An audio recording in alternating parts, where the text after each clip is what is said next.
Broadcasting live from the Business Radio X studios in Phoenix, Arizona, it's time for Phoenix Business Radio, spotlighting the city's best businesses and the people who lead them. Welcome, everyone, to Project Management Office Hours, the #1 live project management radio show in the U.S., broadcasting to you today from the Phoenix Business Radio X studio in Tempe, Arizona. I'm your host, Joe Pusz, PMO Joe, and for the next hour, we'll be talking project management and Agile and product and other things with our special guest today. Also want to say thank you to our sponsors, the PMO Squad. The PMO Squad is home to the Purpose-Driven PMO. If you're looking for a new or improved PMO and are struggling, you probably do not have a well-defined purpose. Contact the PMO Squad at www.thepmosquad.com to learn more about their purpose-driven PMO and the proprietary PMO approach. So before we get started with our special guest today, I also wanted to mention, for our frequent listeners, you know that we're very active in the veterans community and assisting veterans with their transition into civilian project management careers. Along with our partners, Vets to PM, we've built this fantastic veterans mentoring program that's free and available to veterans to get mentoring from professional project managers.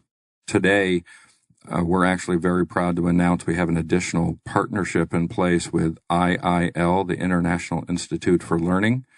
They have active, as of today, a online conference, their Leadership and Innovation 2019 online conference.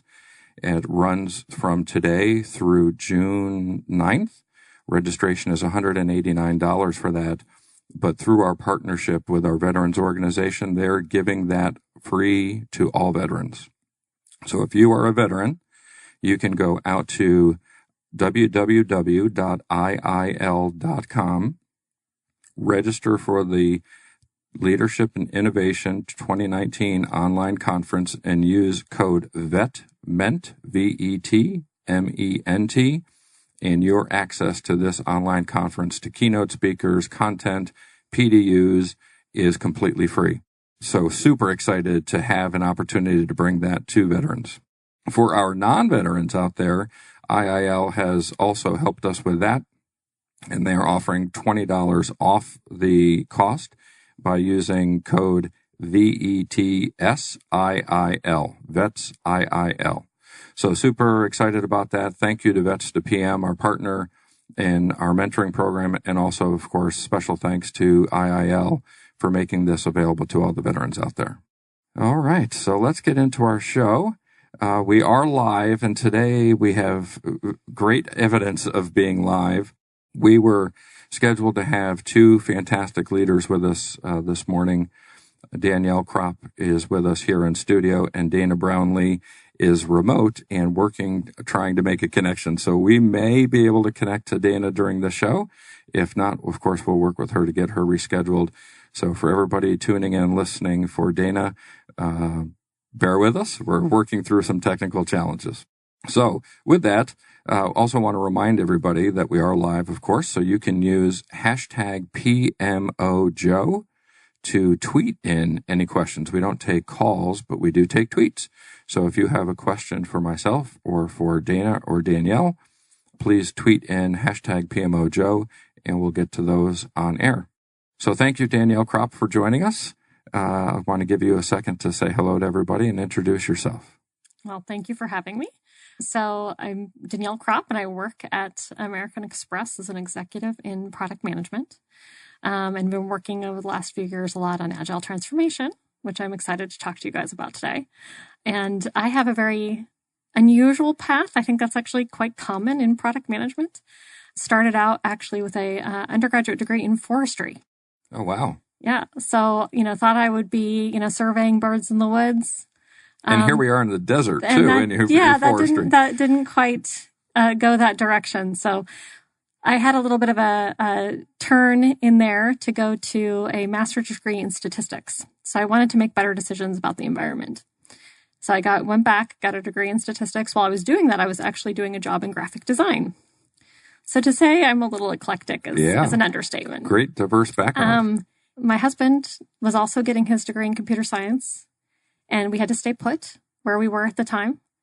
And I got a job at a credit card company and found that the data was really interesting. Mm-hmm. Like the problems were really interesting. And just took a moment to say, like, well, if I'm going to be in credit card industry, where do I really want to be? Yeah. And that's when I sought out American Express, because I was like, if I'm going to work at a credit card company, I'm going to work at the best credit card company in the world. Absolutely. Sure. Makes sense.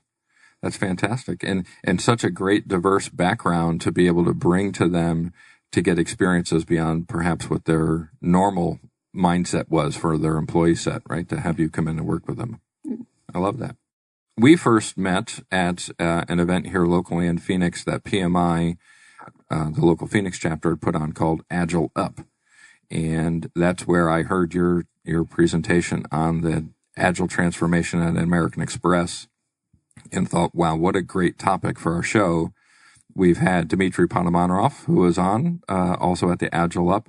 He was on our show, and Warwick Pond was on our show. So all three speakers during Agile Up had actually either been a guest or now with you are all guests. But you told a great story about how the challenge to get through such a large organization to make this happen. Can you kind of just walk us through the journey that you had to go through with Agile Transformation at AMEX? Yes, absolutely. So I think that we started off from the perspective of funding projects, right, in particular systems and delivering on those project by project. So to move to Agile required, really having a systems thinking perspective. And the other aspect of it was bringing that customer lens as well. So bringing those two things together, then you have to figure out how you're going to organize now, because you can't then organize just simply by project by project and system by system. You need to think of it end to end about how do you put everybody together to deliver. So we started with small pieces of Agile. We just started like within the teams themselves. And then we realized that we weren't delivering from a customer perspective and in the way we really wanted to. So we decided to take on, look at other options for Agile, scaled Agile, other Agile frameworks, and think through how could we put things together in a different way, make teams of teams, so we could deliver for the customer instead of just for the particular system, right? So it's been a very challenging but very rewarding movement forward at AMEX to get from this project-based work to this, how do I think from a systems and a customer perspective and or organize around that? Yeah, one of the items of feedback we've had on our show is great discussions, fantastic guests.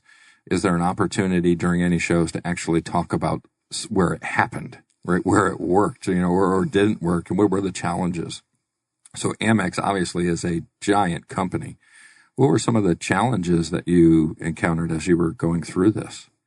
Well, I think that they, like in our particular use case, which is in the area of acquisitions at American Express, we were, so credit card application experiences is in the layman's terms, right? So we're trying to make sure that we can really build a beautiful experience end to end for our customers. And we started with a lot of different systems kind of delivering on that experience, but not really seeing the full picture. I likened it to, a very sad looking bicycle, right? With lots of different pieces and just not very well engineered. And again, it works, but wasn't streamlined, right? And so we wanted to give people the perspective. So I think the first thing that we had to do is get everybody who kind of was in the, who was essential to working through that problem and making that a beautiful experience in the room. So we needed to do what was called a value stream workshop. Sure. So we sat down and we put everyone in the room and we said, this is how our customer experiences this. And this is how our shareholders make money from this. And by helping people to understand those two perspectives and layering on the systems knowledge that most of the people in the room already had, then we were able to really have some breakthrough moments and those aha moments of, we're not doing this right. Yeah. And that was essential, right? Getting people to the table and showing them the vision of what it is today and what it could be in the future, I think is the most important step. Was there a cultural challenge as well? Because you're introducing something new into the organization, a new way of thinking, a new way of organizing the skills and talents of your resources. What did you encounter challenge-wise from that? Yeah, absolutely. I think that it's the challenges from a cultural perspective that people are used to when we're organizing this way. We have actually 3 different areas of the business that are coming together. So you have marketing. It's okay. We are again live radio, so we're getting joined by Dana Brownlee right now. So we'll come to Dana in a moment to get her introduced, but we'll finish up on this thought here with Danielle before we switch over. Okay, so the cultural challenge really was that this is going to be a virtual organization that we were putting together. So it puts together marketing, risk, and servicing organizations, which actually sit in 3 different areas of our business entirely and roll up. They don't meet till they get to our CEO, right? So actually putting these in a team of teams, a virtual team of teams. Gotcha. Right? Was a very big mind shift, right? It was like, wait a second, I'm both part of my real organization and part of this virtual organization. And we're still working through some of those cultural challenges. We have a name for this organization. We call it Portico. So we still have moments in which I have to remind people, you're part of Portico first, and then part of your line of business second, because what your day-to-day job is actually delivering on this experience, this beautiful entryway experience, Portico, for our customers. And so we're still working through some of those it's just a big mindset shift to go from thinking your organizational hierarchy to a virtual organization, a tribe, so to speak. Yeah. And again, having sat through the Agile Up discussion that you had led on this, I've got some of the additional detail behind that. So we'll continue this discussion as we keep going. But Dana, I wanted to say hello to you and thank you for working through with us on all the technical challenges. It's glad to have you join us. I am so appreciative. Thank you so much for having me. Yes, the technical demons were on me today, but I'm just so glad to be here. Well, that's all right. Again, it's just proof positive that this isn't a podcast. This is live radio. So for those who've questioned along the way, we have yet another example. This isn't our first technical challenge we've had. I think it's number 2, but we're glad to have you. So let's give you a minute to introduce yourself to the listeners and a little bit about you and Professionalism Matters and what you have going on. Sure. Thanks so much again. And again, thanks for having me. So my name's Dana Brownlee, and I'm the president of Professionalism Matters. I started the training company, I can't believe, 16 years ago, but it's been 16 years, and I provide professional development training, and one of my key areas is project management, and other areas are communication skills, team leadership, etc. And I recently wrote a book, and it's just been released. It's called The Unwritten Rules of Managing Up, Project Management Techniques from the Trenches. And I should add in, I have been a project manager for decades, so got lots of in the trenches experience, and that's a lot of what we talk about in the book. Well, fantastic. We've been chatting with Danielle about her Agile transformation that she's been leading at AMEX. So again, you haven't missed too much. We'll just jump right in and but we bounce back a little bit, so we'll come back to your topics a little bit. Just want to wrap up one thought here with Danielle on Portico. So you touched on that, right? There's a story to Portico, right? How did you come up with that name?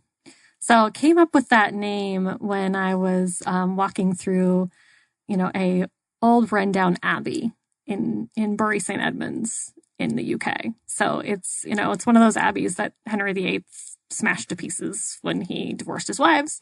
There's a moment there where you're walking through an archway and it's just absolutely beautiful. You walk through the archway and on the other side, it's just this absolutely gorgeous, view and garden.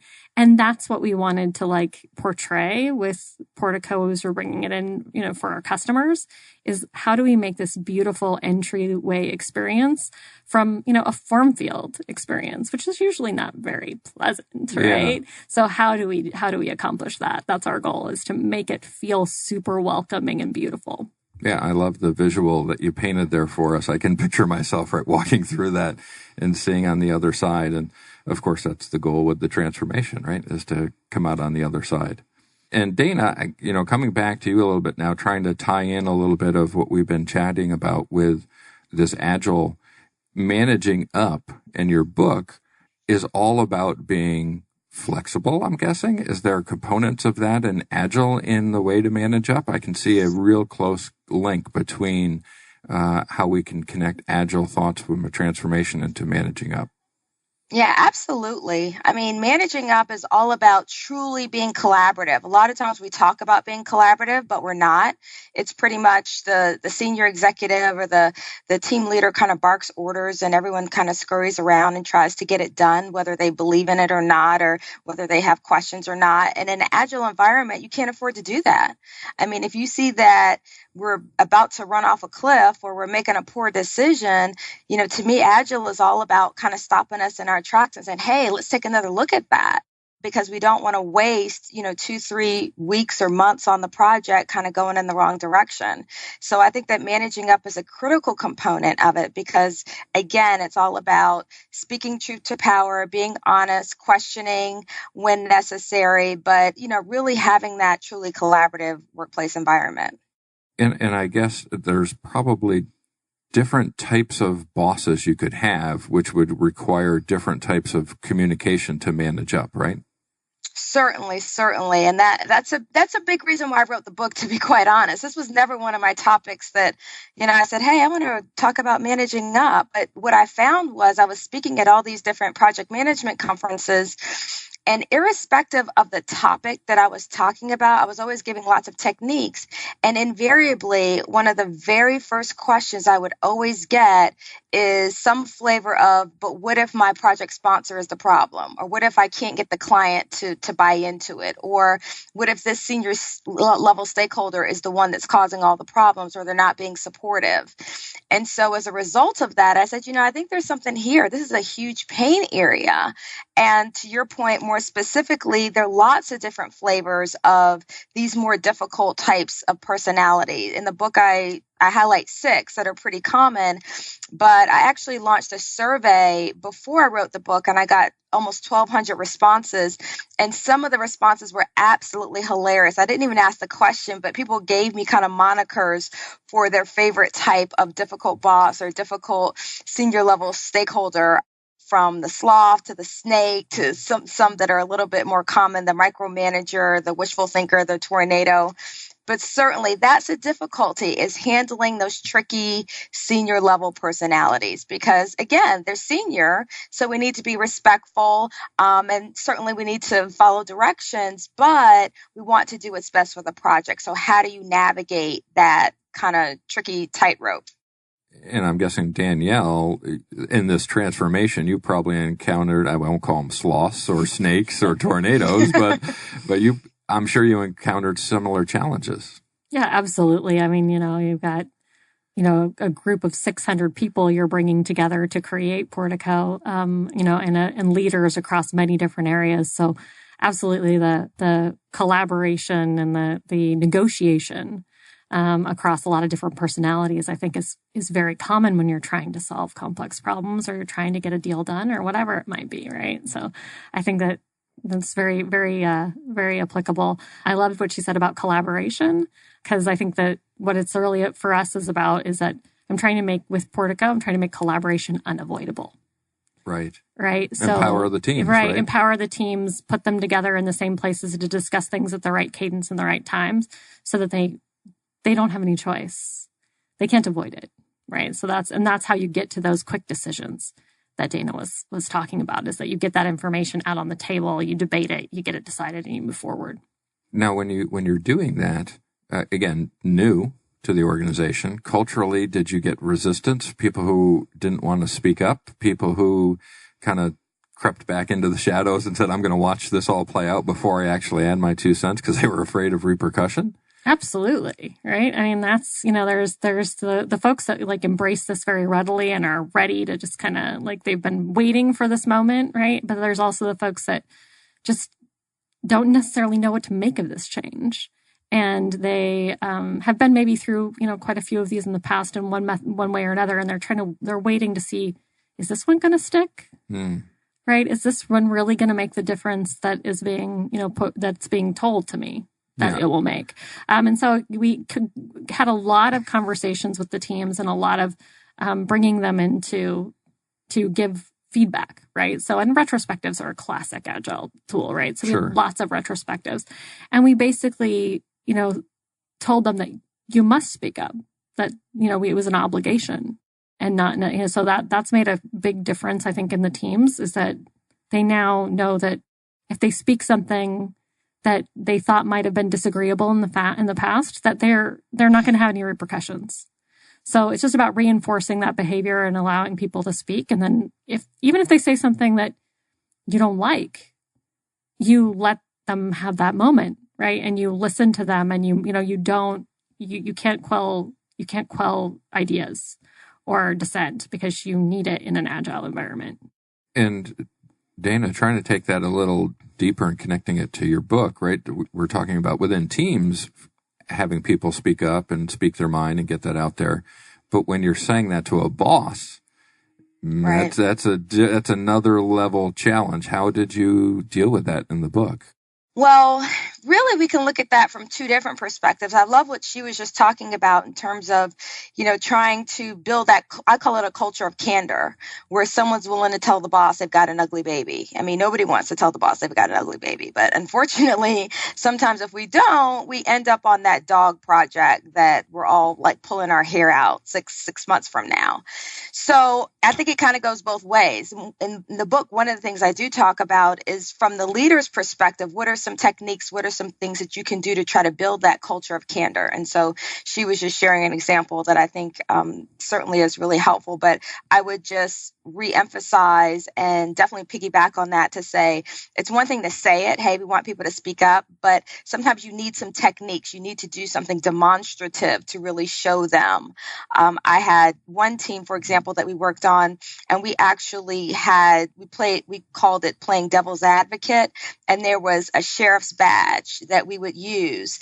And whoever was wearing the sheriff's badge for that particular meeting, your job was to play devil's advocate.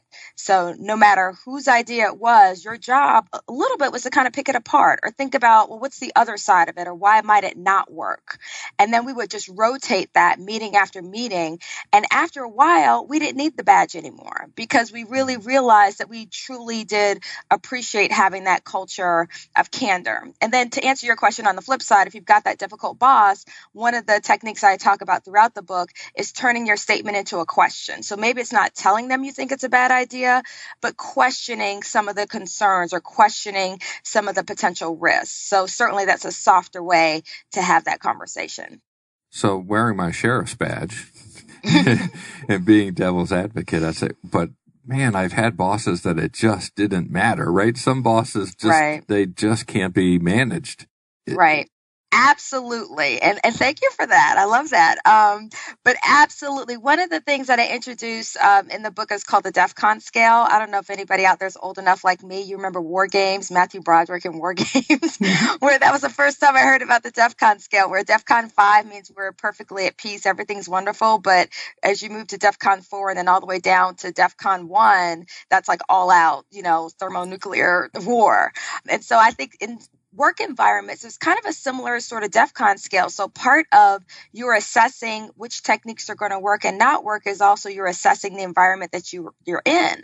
So techniques that might work in a DEFCON 5 or 4 environment probably won't be enough in a DEFCON 3 or DEFCON 2 environment. And then God forbid, if you truly are in a DEFCON 1 environment, actually in the book I say, close the book and put it down and call 911. I mean, literally, if you're truly in a toxic, and there really are, I mean, we're laughing, but I mean, some of the feedback I got in my survey was heart-wrenching. I mean, people talking about bosses with substance abuse problems or, being verbally abusive, physically abusive. Clearly, these are issues that are beyond the pale. This book is not going to fix that. And so to your point, there are people, we show up in the workplace as a whole person, who we are, a cumulative result of our life experience. And unfortunately, some of us come pretty damaged and some leaders are pretty damaged. And unfortunately, some of that spills over. So certainly one of the things you don't want to do is twist yourself into a pretzel trying to manage or satisfy or satiate someone who's abusive, who truly creates a toxic environment. So part of what needs to be done in that case is knowing when to move on and knowing when it's not a fit. one of the most important things, right, is to choose your boss. Yeah. Sure. Well, and right, there's the ever popular meme that's on LinkedIn and other social media all the time of people don't leave their jobs, right. They leave their bosses. And again, I don't know if there's any data to support that or not, but I know there's been many prior experiences I've had where I was having a challenge with a boss and I was transferred or moved into a different role, and it wasn't the company that was the problem. So I think there's probably some truth. Dana, I don't know if you have supporting evidence on that, but certainly seems like having a good boss outweighs having a good company, right? Absolutely. I've certainly heard that data as well, that the boss that you have makes all the difference. And the great news with that is if you have a great boss, and there are tons of great bosses out there, they can have a huge benefit for you. And so great bosses can really build your self-esteem, your confidence, put you on that positive career path. So certainly they can make a huge difference. All right. So switching gears slightly back to Danielle, we were chatting a little bit before the show about something new here in Phoenix, a Phoenix chapter of Women in Product. Can you talk a little bit about that? Yeah, we just had our first event a couple of weeks ago at the GoDaddy offices, and Tara Wellington and myself are the co-founders for this new group in Phoenix of Women in Product. Women in Product was started, several years ago now in the Bay Area. And now there's just chapters all over the country. And so Phoenix is very excited to have one of the newest chapters started. And we have a Slack channel for anyone who might want to join us, which is wipphoenix.slack.com. So if they want to just go on Slack and join in there and join the conversation and join on all the information on upcoming events, we love to grow the community and really have a powerful community of women in product here in Phoenix. That's awesome.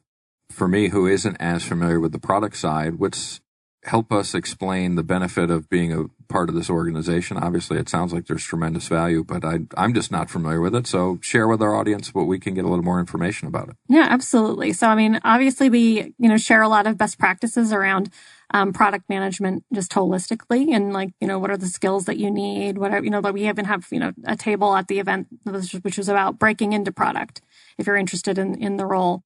So just those types of things. And then there's also just a lot of great networking across the different companies in the Valley and that actually, have product management, and just an opportunity for women to get together. Product and engineering can be both a very male-dominated fields. And so just having some, a community to talk to about, okay, well, what do I do in this situation?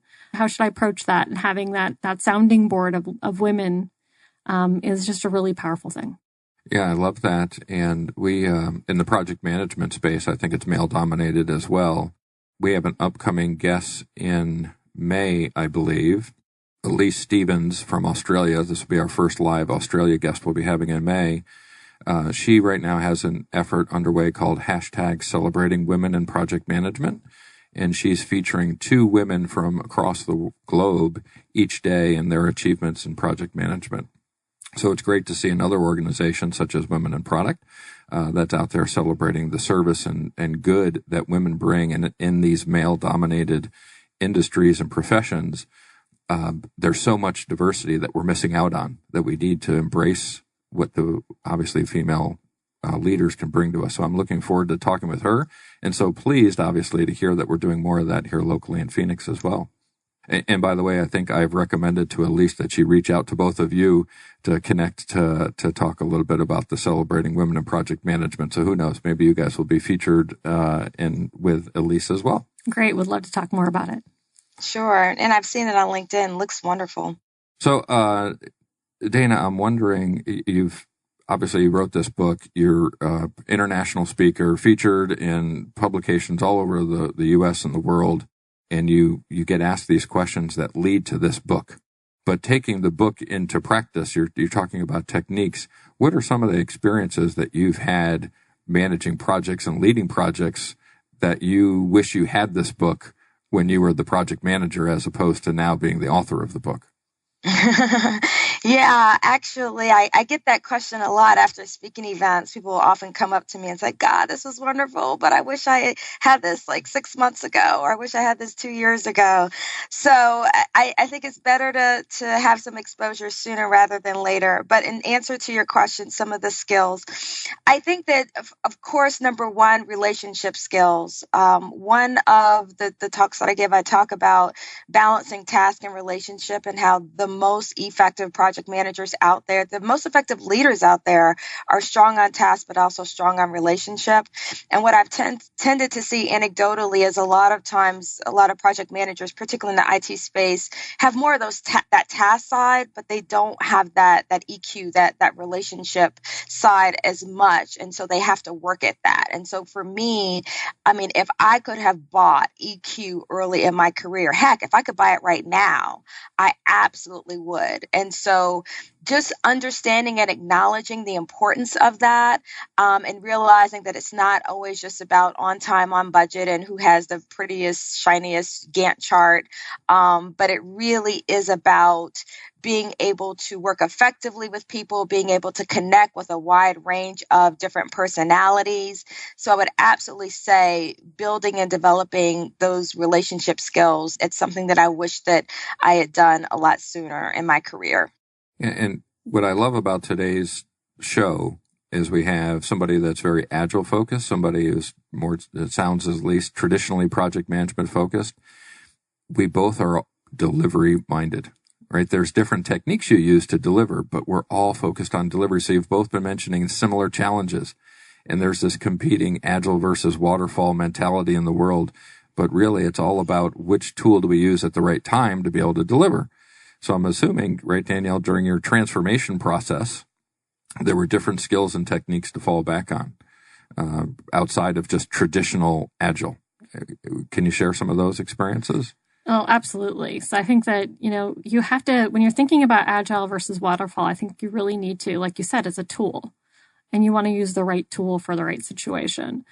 So, for example, we had to think very carefully about, okay, well, what agile practices do we actually apply when we're talking about doing work in mainframe environments, right? It doesn't lend itself extremely well to a agile type of process. You can do it, but there's still some, aspects of what, we lovingly call fragile there. Yeah. Right. So and that's just because of the nature of the system. So it's kind of like you have to determine like, what will your systems support? And if your test environments, for example, are not set up to really be, end to end, for example, then you're often going to have some challenges in really bringing agile to full fruition. Right. So you just have to kind of, what do you have? What systems do you have? What situation do you have? And which tools are going to apply best in what situation? Yeah, I remember back when Dimitri was on the show, he had said, listen, if someone's building my house, I don't want them doing it agile, right? So absolutely, it totally makes sense with the mainframe component. And Dana, I'm wondering, from the project management trenches, I love the visual that you supply with that. What's kind of the number one thing that you pull out of the trenches that you want to be able to share with everybody in your book or otherwise, right, about how to be an effective project management leader? That's a good question. How to be an effective project management leader. Well, I think that some of my last response comes to mind, and maybe bringing it back to a word that I used at the very beginning, which is collaborate. I think that finding ways to weave in the task component and the relationship component in almost everything that you do is a key to success. And one of the biggest mistakes that I find that people make is they'll listen to a podcast or watch a webinar and they'll say, oh yeah, that relationship stuff, I know that's important, but I don't really have time for that. Or they'll maybe go overboard and say, well, let's all build a habitat house or something. And they feel like, well, I've kind of checked that box. I don't have to worry about that for another 3 months. But what I've found is that sort of mentality and that sort of attitude isn't nearly as effective as truly thinking about on a day-to-day basis, how do I build the relationship element into the task? So for example, maybe instead of assigning a task to one person, there's a lead and then there's a backup. And so there's a selfish component in that, meaning I have a natural backup for a lot of these key tasks or maybe my critical path tasks. But then there's also this relationship component in it where maybe I'm kind of breaking up cliques at the same time. So I have maybe two people who may not traditionally work together well or may not know each other well, et cetera. But because they're working on this task together or because they're co-located together in the war room, they start to build this relationship element. So that's one of the things that I work with teams a lot, is figuring out how can we infuse this relationship element into the task so that we truly, truly do have a collaborative team. And one point that I want to make on that, it's not, and this is a mistake that I think that a lot of project managers make. They think that it's about trying to make people best friends. It's not about the fact that, okay, we want to be like skipping together in the mall on the weekends or braiding each other's hair, having sleepovers. That's not what we're talking about. We're not talking about forcing friendship. What we're talking about is building a truly collaborative environment where people truly do trust one another. And one of the sayings, I know they talk about it in the sales environment a lot, is the progression is know me, like me, trust me. It's hard to trust a person you don't fundamentally like, and it's hard to like a person that you don't really know. So when we talk about some of these things that might seem kind of silly or not as important in terms of breaking the ice and getting people to know each other better and making connections, it truly is about trying to build that trust. And I challenge you to find a high-performing team with low trust. They just don't go together. So for me, I would say if I had to pick one thing, I think that would be the heart of it. And I do think that one of the keys to that is getting, individuals to realize, that they're part of a bigger whole and that they need to bring people with them and they're part of a team. Sometimes it's very easy to get siloed into your own tasks, right? Mm-hmm. Particularly at the individual contributor level.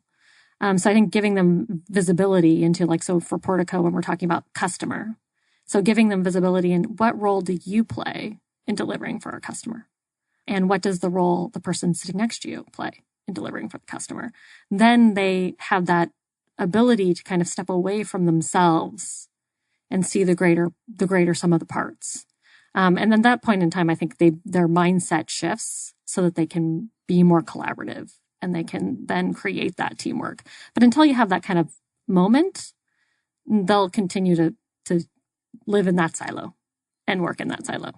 Yeah, and that align at the beginning, I had talked about the purpose-driven PMO that we offer as one of our services with the PMO squad, and that's what it's all about. Is if you don't have a purpose defined as to why you're doing the work, we too often as PMO leaders are thinking about the project management office as opposed to the purpose of what we're doing, the measure, are we doing it, and then optimizing. Because as soon as we rally around purpose, we then identify why we're doing this, and collectively we build teams to go achieve, right? So it sounds like you did a fantastic job at that, probably with some struggle, but at AMEX on this Agile Transformation, it's what you were doing, right? Rally around Portico, create the purpose as to what you're doing. I also, and through all of these discussions with all guests we've had on the past, I find that with our children and through youth sports and youth activities, we teach everybody teamwork. We teach about going out and stretching our boundaries, right, and getting out there. But then when we become professionals, we back away from those things. And there's an expectation that you just know how to do it. So it's great to hear both of you talk about bringing folks back together in team environments and collaborative environments to try to make progress towards common goals. So to me, it's always great discussion to hear those sorts of challenges and outcomes that we get. Dana, I wanted to jump back a little bit to the different types of bosses. You had mentioned in your book you have different types of bosses. Sure. What's the clueless chameleon type? Okay, well, the clueless chameleon is one of my favorite. This is one that was very popular in my survey. A lot of people could relate to the clueless chameleon. This is the type of boss that is kind of not really sure what they're looking for, but they're still going to hold you responsible at the end if you don't deliver it. They're kind of looking for you to be a mind reader, because either they tell you one thing one week and then by the next week they've told you something different, or they forget what they told you before, or they keep moving the goalpost. I feel like working for the Clueless Chameleon is like playing a perpetual game of mental scavenger hunt. So it's like you kind of can't pin them down. And part of the reason why you can't pin them down is oftentimes, and this is kind of a unspoken secret, a lot of times bosses don't really know what they want. They might have some vague idea. They might say, okay, let's put together even something that should be as specific, maybe as like a requirements document, or a slightly more vague term might be a business plan, something like that, a marketing plan, a communications plan. These all sound great, but I promise you, if I throw that out there and you've got all these listeners, what one person is thinking is probably very different from what someone else is thinking. And sometimes they don't know what they want until you go off for 3 weeks and work on it and come back and show them what you got. And then they say, well, I don't know what I want, but I know it's not that. So that's really what the Clueless Chameleon is. It's really difficult to pin them down because they either keep changing their mind or they're just fundamentally not clear on exactly what they're looking for. I'd love to see the responses you got back. Like in my mind, and maybe this is horrible, I say this, but it sounds like husband. Right. I could relate to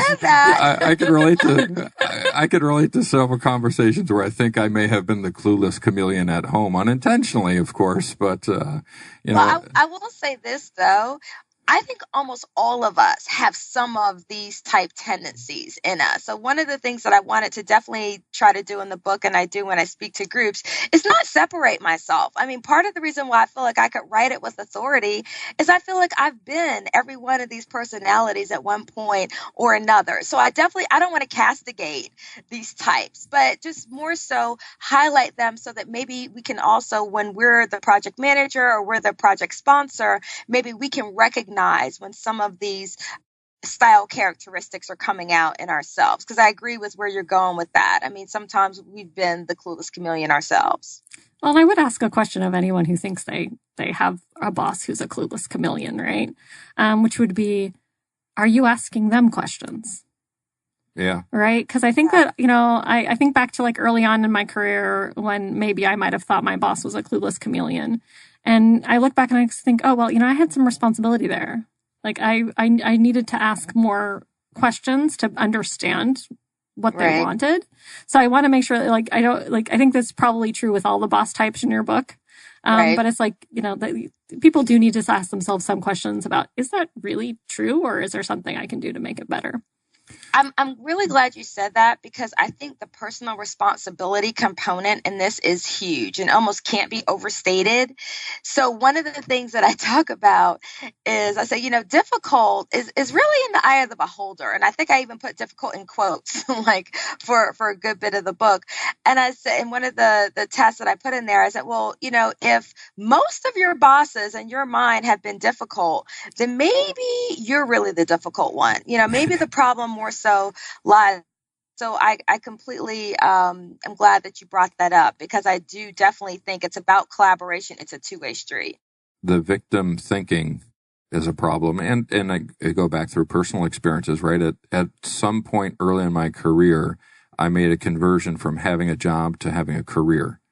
And back when I was having a job, victim thinking was okay, because I didn't need to have more. But when I transferred my thought process into having more of a career and being a leader, then it was, I love what you said there, Danielle, about asking questions, right? Because getting to the point and understanding it better helps. So again, I think regardless of your profession, the book probably fits not even just for project management, but just for all employees. I love what you said about questions. I think that, that's the number one piece of advice I give to anyone who starts in my team and they ask me, like, what should I do? They're new in the team. I say, ask a lot of questions. Ask the stupid question, because often the stupid question is the one that other people are afraid to ask. And actually, they all want to know the answer as well. Yeah. Right. So I think that's, to me, that's a really key piece of advice I'd give to anyone listening who is starting their career. ask a lot of questions. Yeah. And just to piggyback on that, I would say certainly ask a ton of questions. In fact, I've got this activity that I do sometimes with groups where there's a sender and a receiver, and one person describes an image to someone else and they have to draw it. And I split the group in half. Half the group can ask questions and half the group can't. And then at the end, I mean, you can imagine the difference in what these pictures look like. I mean, it's like night and day. The people who didn't ask any questions, it just looks nothing like what it's supposed to. But then the flip side of that, I think from the leader's perspective, is are you creating an environment where it's okay to question? Because it's easy to tell people to ask questions, but then I've certainly seen a lot of environments where people learn really quickly that they're not safe, that it's not necessarily a safe environment to ask questions. So it's great when you have that type of boss like you were, who says that right up front. Hey, ask questions, point out concerns. If I have an idea and you think maybe it's not a great one, I certainly want to hear about it. But I do think there's that leader responsibility that says, what are you doing demonstrably to try to create that environment that does encourage questioning? Because the sad reality is most environments don't really encourage questions. And that's sad because it really works to the detriment of the organization. This is a great conversation, and what I think it's practical, right? People can use this discussion to be able to make improvements. But we get a bio on everybody before the show. So there was something in Danielle's bio that I had no knowledge of. So I just feel compelled to ask this question. What are Wes Anderson's films? I don't know who Wes Anderson is. So Wes Anderson is the creator of The Royal Tenenbaums, Dog Isle, which I think is the most recent one, or Isle of Dogs is what it's called. And my personal favorite is Moonrise Kingdom.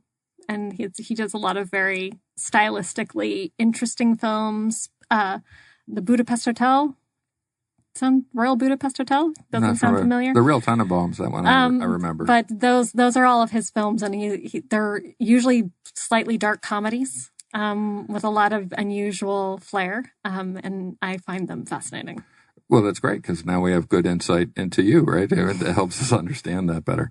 Now, all right, so back to Agile Transformation after that side road we just went down. Transformation, right? Portico is there's a destination, right? So has AMEX reached the other side of the Portico, or are you still on the journey? Where are you at now? We are still very much on the Agile journey, and I don't think it ever ends. Because the idea is that you should be always, doing retrospectives and adapting what you're doing and improving it ongoingly. So it shouldn't ever end.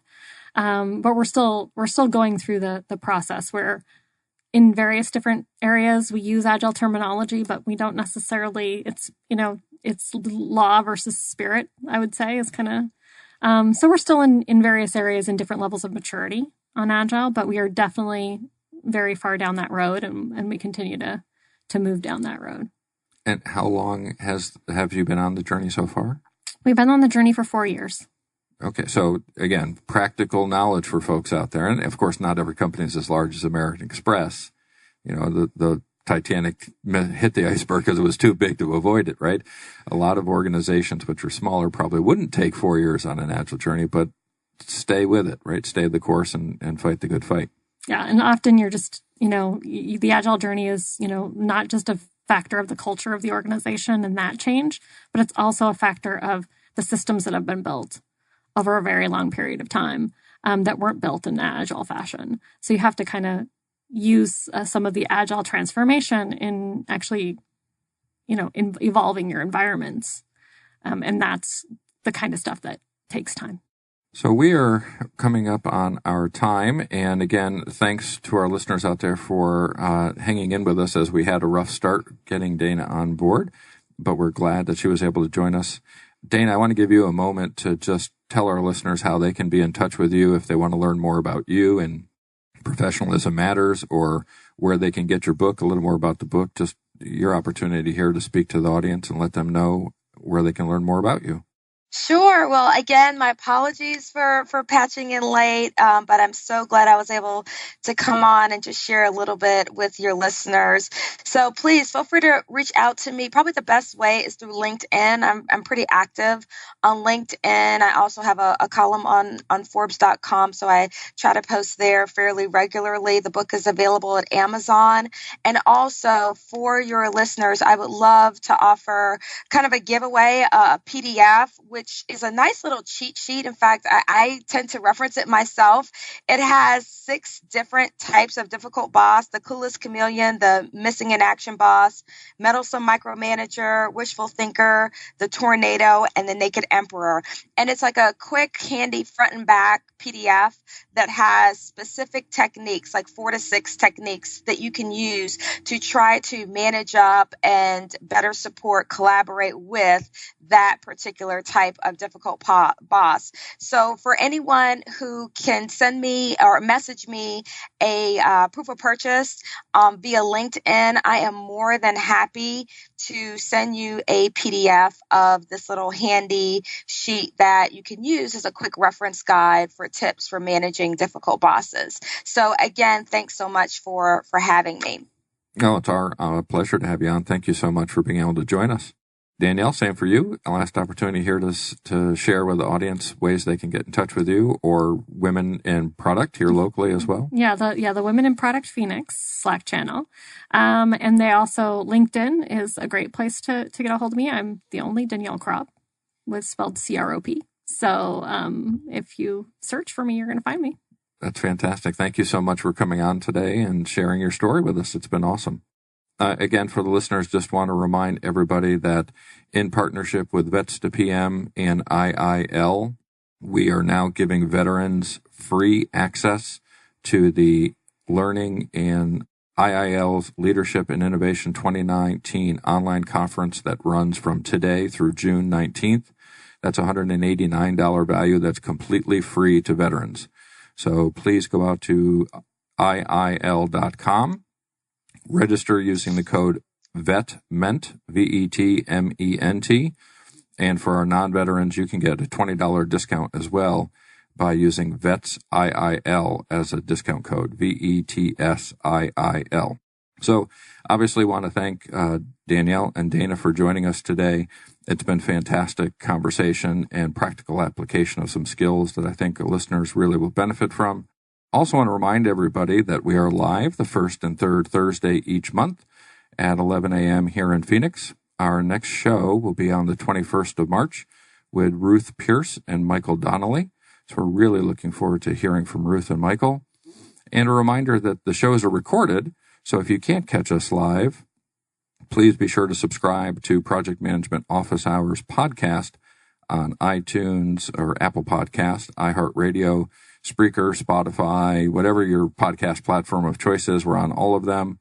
Certainly thank you to our sponsors, the PMO Squad again, home of the purpose-driven PMO. Forget Project Management Office. It's all about purpose, measure, and optimize. That's it for now. Office hours are closed. Until next time, I'm PMO Joe, and you've been listening to Project Management Office Hours.